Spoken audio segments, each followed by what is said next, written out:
So Friday I went and saw the Flash movie.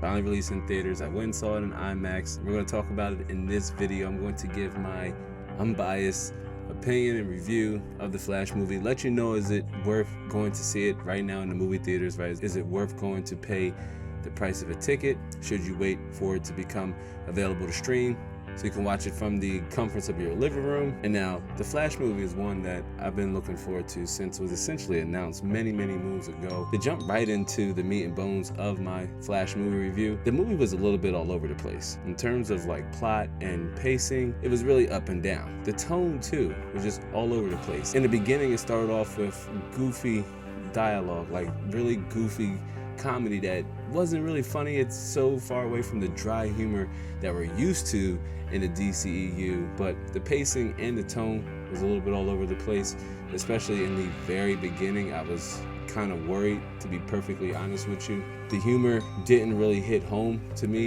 and when I went, the theater wasn't very packed at all. I mean, I could probably count on both hands how many viewers were in attendance of the viewing I saw. It was early in the day. It was about 12 o'clock is when we went and saw it, but still, you know, I expect, I mean, it's the summertime, expected maybe to see a little bit more of the youth out, maybe see the video, but no, I could count on two hands how many people were in attendance of the movie. Everything that I'm going to discuss from this point forward has been shown in the trailer, so there really aren't any spoilers, but essentially what you see in the trailer makes its way over to the movie. You know, Barry goes back in time to try to prevent his mother's death. Yeah, it was great to see Michael Keaton, which again, he was in the trailer, so no spoiler there. It was great to see Michael Keaton's Batman and a few other Easter eggs that was associated and tied with him. Michael Keaton essentially had to carry this movie. Some of the best moments or best scenes in the movie is the ones that feature Michael Keaton. And essentially it was a welcome to see Michael Keaton on screen, or his Batman on screen, once we got a break from the two Barrys. Again, no spoiler there, you saw in the trailer, there's two versions of Barry. It's essentially a good portion of the movie, it's like that, and the interaction between the two, you kind of welcome it at first, hoping that it's going to go somewhere and get a little better, but essentially it never does. The CGI was all over the place too. I mean, there's one instance that really kind of had me scratching my head, like, why would they even incorporate that? But it was a mixed bag, to be perfectly honest with you. There were some scenes that were shot really well and were composited really well and essentially did look good, and then there were others that you could just tell it was essentially a CGI fest and was not a pleasurable viewing experience. And again, I saw it in IMAX. While the audio and the sound was on point, the picture quality was all over the place. Some scenes, again, looked good, CGI was on point. You're like, wow, that's mind-blowing, and just the action, especially with Ben Affleck's Batman. Again, that's also in the trailer. But Ezra Miller, which was not a very good depiction of Barry Allen at all. At times he seemed frantic, he didn't know what to say, or he was out of character. It just didn't seem like even the new 52 Barry, or a Barry Allen that most of us are used to seeing, like that Scarlet Speedster, what he represents, and how he's essentially our version of Spider-Man in Central City, right? Like he is that hero that the community and the people will always wave and be excited to see. They don't fear the Flash. The one part I will give Ezra credit for, and that's playing the role of two different Barrys. At times it was well done, and then at times where it just felt clunky and out of place. Right? Like it just felt out of place. General Zod and the crew, they're all back. You see that too in the trailer, and we get this really up and down action sequence or fight war between General Zod, Kara-El, Supergirl, she's also in the trailer, and then our two Flashes, Barry Allen and Barry Allen, new timeline Barry Allen and previous timeline Barry Allen. But I would say the majority of General Zod was all CGI. It's kind of like they wasted the potential that Michael Shannon had. Even when he's there, it just doesn't really feel like he's there. He's not given much to do. Supergirl as well, Kara-El as well, she's not really given much to do.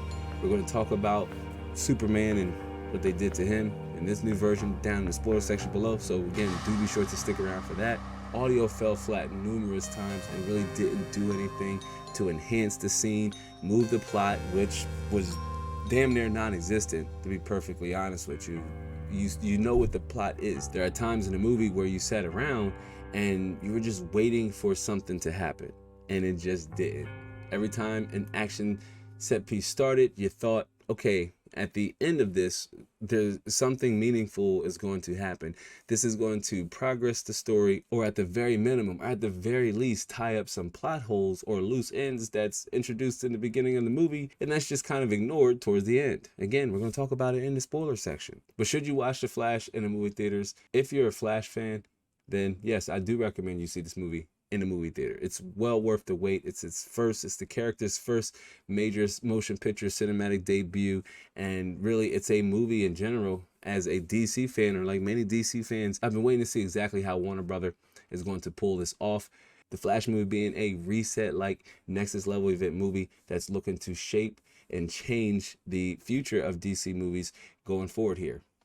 Don't expect much from Ezra. Expect Michael Keaton to essentially carry every scene that he's in. And to me, what it boils down to is this movie was a little bit of a letdown. To be perfectly honest with you, it's a movie that I talked about on the podcast and I hyped up. And the final product, what we got, just seemed like a visual mess, incoherent plot, incoherent story. Weren't sure what they were really trying to convey or what they were trying to tell. And one of my personal favorites didn't make an appearance, so we just have to wait and see. So what's my final verdict? What do I give the Flash movie? To be perfectly honest with you, I was torn between a 6 out of 10 and a 7 out of 10. And I'm gonna have to go somewhere a little bit in between the middle and give it a 6.5 out of 10, or to round it up, I would say it's at least a 7 out of 10. It's not great, but it's good. It's far from anything that surpasses a 7 out of 10. To me, still, Man of Steel is one of the best DCU movies that Warner Brothers put out, still to this day, and we've had a lot of them. A lot of them have been divisive, to say the least, but between Wonder Woman and Man of Steel, I still think those two movies, the first Wonder Woman, by the way, we're not talking about 1984. I'm sorry, okay? It was his idea. But between those two movies, those are still the two best DCEU movies that have came out from this cinematic universe. But that's my rating. Flash movie, 6.5 or 7, 6.5 to 7 out of 10. Still worth the watch, still give it a watch. With that said, we're going to jump over in the spoiler section. If you do not stick around for the spoiler section, remember to like, share, and subscribe to the Unlimited Max podcast if you haven't yet. And with that said, we're going to switch right over to the spoilers and talk about some of those cameos. Wow. So, okay, where do I get started?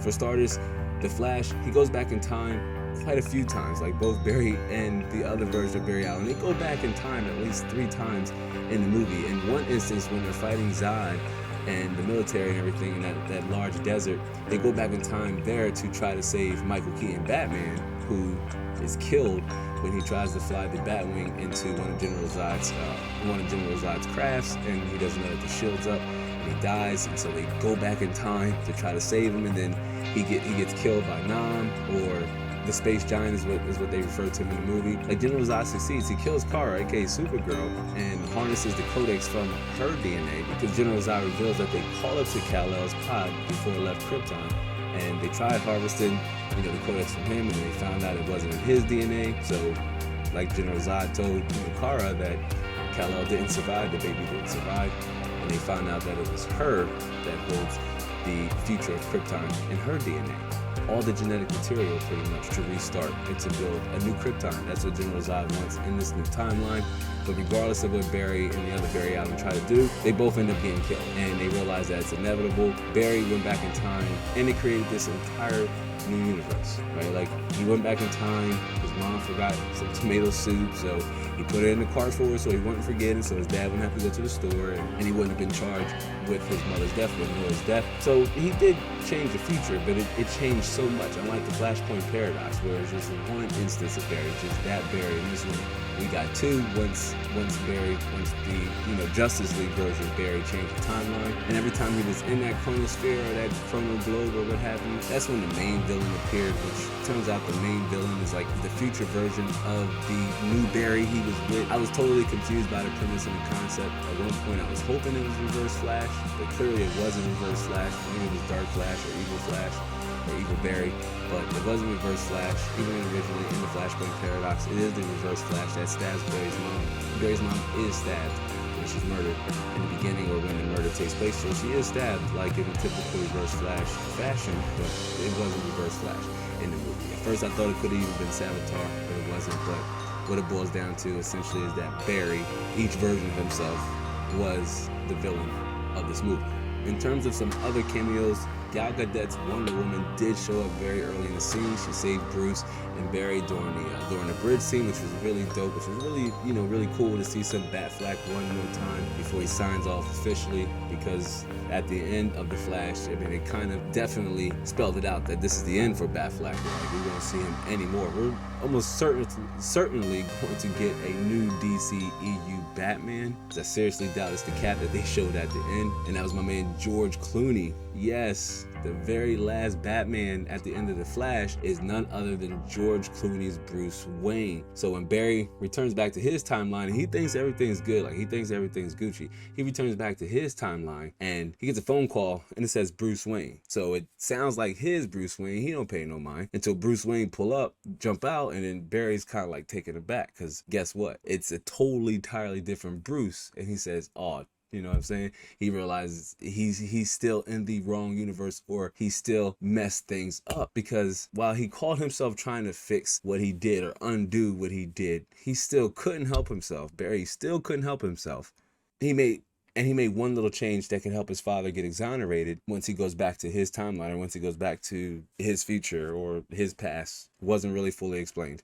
But when he gets back, he rushes off to court, and what he did in the past does help his father get exonerated. He's able to show his face on a CCTV cam that corroborates his alibi, and his father is let off the hook. But Barry doing that still changed things in that timeline. It still undid the timeline that we got essentially with the Justice League timeline. It just doesn't exist anymore. It wasn't Ben Affleck that pulled up in that dope BMW or whatever it was. It was George Clooney's Batman. So I'm not sure if that means we're in the Batman and Robin universe, or it's just that Batman.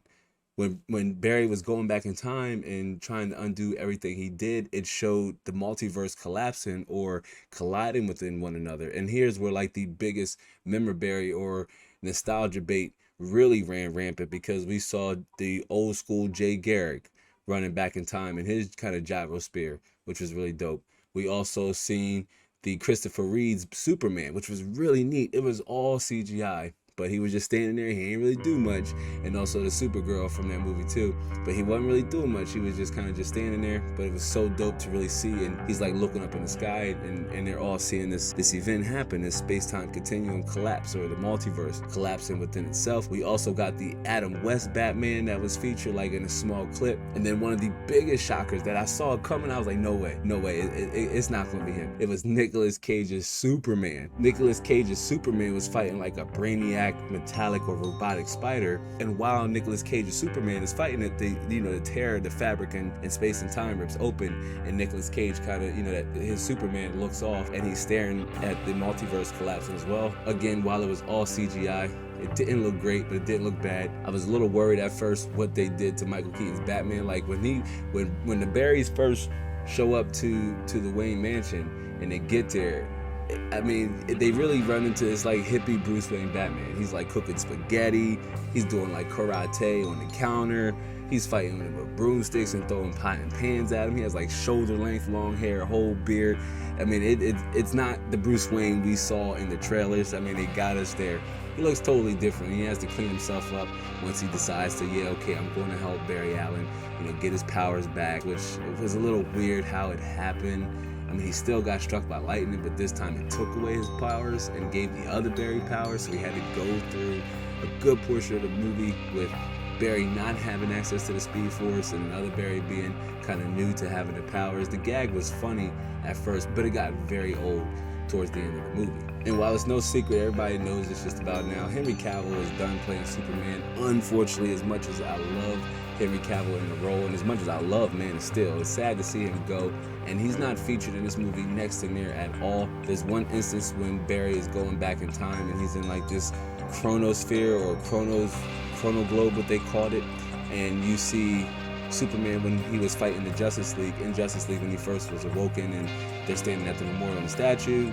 You see him kind of in that little moment, or in that little freeze frame. You see him where he's swinging and punching, and then he's also showing his CGI in the very beginning, because Batman is trying to chase like these criminals with a virus, and they're saying Superman can't help because he's off stopping the volcano, Wonder Woman's tied up, and there's nobody else to call. But I mean, essentially, Superman when Henry Cavill was just regulated to CGI, no audio, and you really didn't see him less than 2 to 3 seconds altogether. They also did my man Ray Fisher a little dirty, as Cyborg got just a few, like a Terminator hint or mention, and he just didn't exist, or wasn't, Cyborg at all in the new timeline, so they just kind of yada him out of existence and didn't mention him at all. He also had a slight fallout with Warner Brothers Discovery. Safe to say Ray Fisher's done playing Cyborg too. That's why we didn't see him.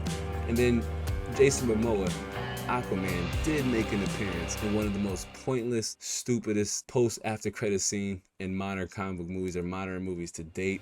Essentially, he's like heavily drunk or heavily intoxicated, and he's just like, telling Barry to get more beer, and Barry's trying to explain to him how he met different Aquamans and they're all the same. It's unclear what timeline, if Barry is even in the original timeline, or if that's even the original Aquaman Momoa. We just don't know, because when Barry went into the new timeline, Arthur Curry didn't exist. Like his father, it was the same actor that played his father in the Aquaman movie. But when you find out that he's not married to no Atlantean queen, and his dog is named Arthur, and he doesn't have a son. So it's unsure if that was even Momoa in the Justice League timeline, or what timeline Barry's in. But he is talking about how he met different versions of Aquaman, and they're all the same. But overall, that was the Flash movie in a nutshell.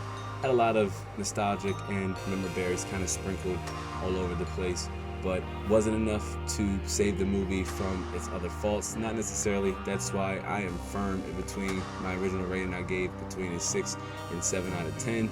And I'm leaning a little bit more closer towards that 6 mark, if you will, as there's moments in the movie that really you're like, wow, that's neat, that was, dope. And then there were parts of the movie that left you scratching your head like, well, why did they do that? Or that don't make no sense, or they need to explain that a little bit more. And they just didn't. So that's all I got for this one. That's been my Flash movie review. Again, go ahead and give it a watch. Go ahead and check it out in the movie theater, and it's definitely worth watching once it comes out to stream, and you can just rent it for maybe under $6 or $7 on any streaming platform that's available. But that's all I got for this one. It's been your boy Lab. Remember to like, share, and subscribe if you haven't yet.